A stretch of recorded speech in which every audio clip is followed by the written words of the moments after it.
Most important thing in every state is Caitlin Clark, at least in Midwest states, at least in the great state of Indiana. And this hit me yesterday. Wow. It hit a lot of people yesterday. The head coach of the Indiana Fever, Christine Sides, gone. She gone. One of the most thrilling winters in WNBA history is currently being experienced by the Indiana Fever. A few days later, Coach Christy Sides was taken by surprise by the Indiana Fever. And the previous coach, Christy Sides, was unceremoniously fired from her position. Therefore, it looks like they have already hired a new coach. You'll learn about it by coincidence. After 2 seasons in charge, the organization announced on Sunday that Sides had been removed of her duties. Indiana lost to the Connecticut Sun in the first round. In 2024, the team's record was 20-20. On this one, I'm going to the chin.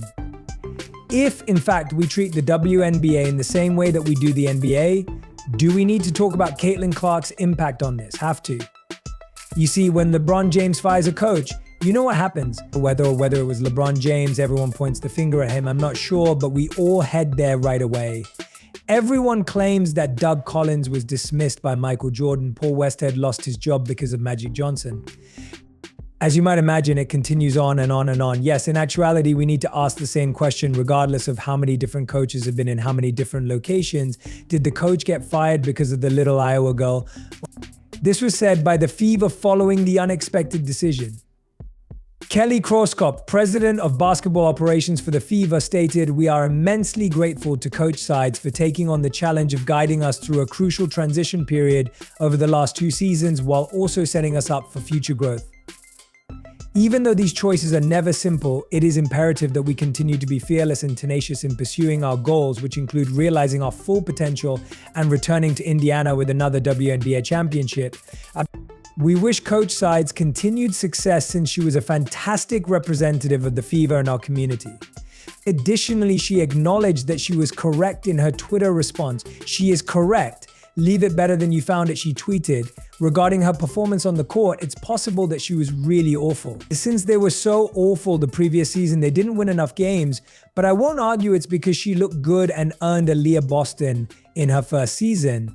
But they received Caitlin Clark because they didn't win enough games to move out of the top odds.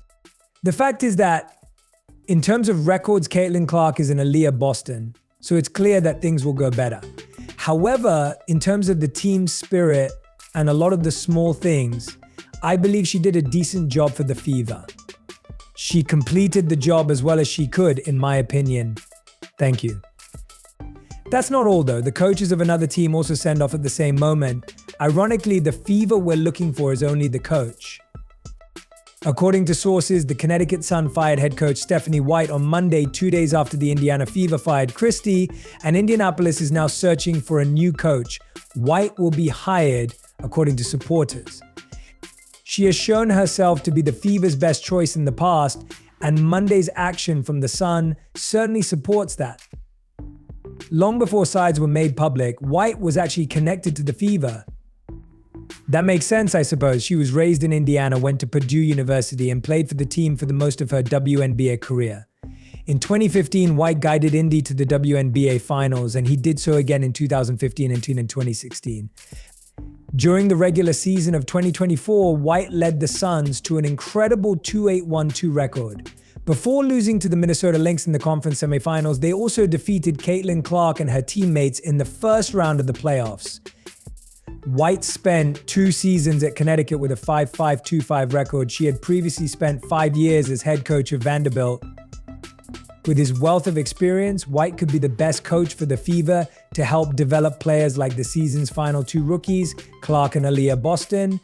In response to Clark's early struggles in the 24 campaign, White made it clear that she had no concerns about the former Iowa standout's capacity to adjust to the professional level. White told the audience, "I'm looking at all these things that people are talking about with Caitlin Clark, and I'm like, guys, chill out, she will be all right." Do you mean me? 2 games have already been played. She has gotten better every year as a game student. 2 games or 2 weeks won't be enough time for you to absorb all of the new information that is being presented to you. She will, but it takes time. That is something I am certain of. It looks like White will be the next coach of the Fever soon. Otherwise, there are a few more options. These are potential new coaches for the Fever. However, as you might understand, I was taken aback by the high level of interest in this position. I have to consider two individuals if I am the Indiana Fever. Stephanie White is a legend who played in the wonderful state of Indiana. Curt Miller, a legendary coach who has coached teams and left and right parts of the Olympic team, was recently fired in Los Angeles. He has lived in Indiana and briefly served as the head coach of the Hoosiers. Without a doubt, the Fever's coaching post will be the most. This summer, the league has one of the most attractive job openings in recent memory. The Fever have a loyal fan base and a solid, young core of talented players. After making the All-WNBA first team in just one season, Clark is already a superstar. Although the Fever's coaching staff might take many different paths, these are some of the best candidates that could keep the team moving forward. The most obvious contender in this case is Stephanie White, the current coach of the Connecticut Sun. White and Indiana basketball have a lengthy history together. She played collegiate basketball at Purdue, where she won National Player of the Year, went to high school in the state, and was selected in Indiana's expansion draft to play for the Fever for 4 seasons. White has also been with the Fever crew for a considerable amount of time.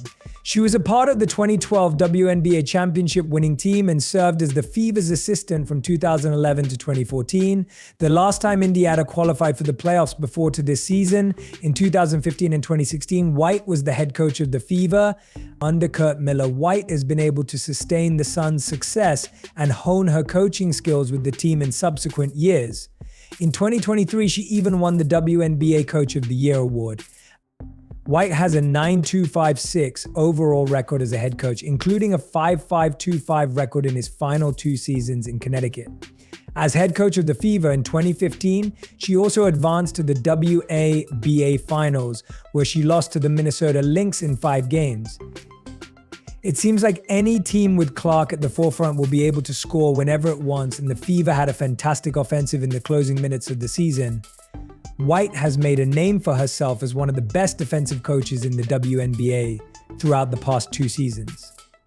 She might therefore be the best coach to deal with the Fever's main problem from the previous campaign. Because of her connections to the state and the organization, as well as her ability to easily adapt to the demands of the team, White ought to be the front runner for the job overall. Curt Miller, a former coach of the Los Angeles Sparks, might be the Fever's first choice if they want a more seasoned coach. Shortly after the 2024 season ended, Miller and the Sparks called it quits. Despite being mostly marred by injuries and a developing team that wasn't yet prepared to compete, Miller's 2-year stint with the Sparks was a failure. What Miller can accomplish with a competitive team and staff is demonstrated by his experience with the Sun. During his 7 seasons with the Sun, he finished 1-4-8-6, made multiple deep playoff runs, and advanced to the 2022 WNBA Finals. During his tenure, he also led the Sun to several successful defenses, so there's a chance he might adopt a similar mindset in Indiana. Additionally, Miller has ties to Indiana that would persuade him to go back there. From 2012 to 2014, he served as coach of the Indiana University women's basketball team. They did not, however, advance to the NCAA tournament. Miller has won multiple coaching honors in the WNBA. In addition to being named Executive of the Year in 2017, he won the league's Coach of the Year award twice, in 2017 and 2021. As the Fever continue to assemble a core around Clark and Aaliyah Boston, their player personnel can benefit from that experience. Although it's unclear if Miller wants to start coaching again right away after leaving Los Angeles, he might be the right candidate if the Fever lose out on White and want to hire a senior coach with postseason experience to manage a young, gifted team. Miller, Cheryl, the Fever can turn to a game legend if they want to surpass the current crop of WNBA coaches. This could be the spot for Cheryl Miller to return to the sidelines. When the WNBA originally began in 1997, Miller was among the league's first coaches.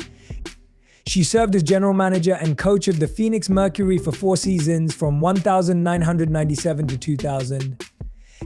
She most recently served as a lower-level collegiate basketball coach at Cal State Los Angeles from 2016 to 2019 and Langston University from 2014 to 2015.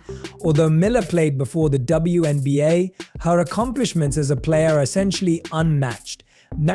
At USC, she won 2 national titles in 1983 and 1984 and was named the NCAA's Naismith Player of the Year 3 times. Despite not being a full-time coach, Miller has some experience working with Clark. Clark led the WNBA team to an unexpected victory over Team USA in the 2024 All-Star Game, where she served as coach. Other than accepting the position as an All-Star coach, clearly different from leading a team full-time, there has been no indication that Miller plans to return to coaching. But if she does choose to come back, the Fever would be a fantastic place for one of the greatest basketball players in history to call home. Who will be the next coach of the Fever? Please share your opinions in the comments section below.